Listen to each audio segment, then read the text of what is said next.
Η αμερικανική τεχνολογική startup Skydweller Aero συνεργάζεται με τη γαλλική εταιρεία ηλεκτρονικών Thales για την ανάπτυξη ενός νέου drone θαλάσσιας επιτήρησης, το οποίο θα μπορεί να παραμένει στον αέρα για πολύ μεγαλύτερο χρονικό διάστημα από τα υπάρχοντα συστήματα.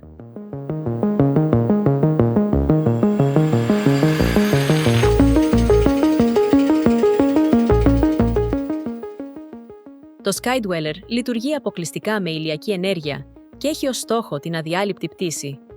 Το αρχικό ορόσημο είναι να παραμείνει στον αέρα για 90 ημέρες, ωστόσο η τεχνολογία επιτρέπει πιθανώς πολύ μεγαλύτερη διάρκεια πτήσης.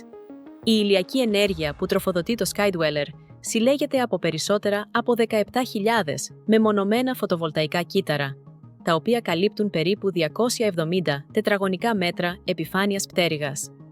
Υπό ιδανικές συνθήκες, τα φωτοβολταϊκά μπορούν να παράγουν έως και 100 kW ισχύως για το αεροσκάφος.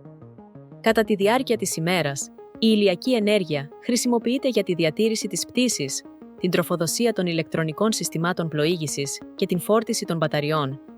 Το Skydweller διαθέτει πάνω από 635 κιλά μπαταριών, οι οποίες χρησιμοποιούνται για την παροχή ενέργειας στο αεροσκάφος κατά τη διάρκεια της νύχτας.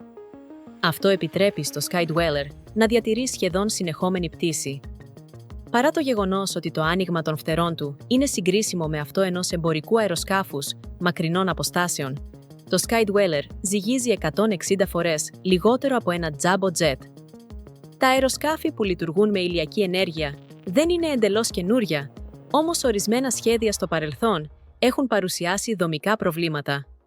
Το Skydweller έχει σχεδιαστεί ειδικά για να επιχειρεί σε εύρος υψομέτρου περίπου 2.000 έως 10.000 μέτρα, χρησιμοποιώντας αυτόματο λογισμικό αποφόρτισης ρηπών στο σύστημα ελέγχου πτήσης, το οποίο μειώνει τα αεροδυναμικά φορτία που προκαλούνται από αναταράξεις. Επιπλέον, είναι κατασκευασμένο από ανθρακονήματα και μπορεί να μεταφέρει φορτίο έως 362 κιλά.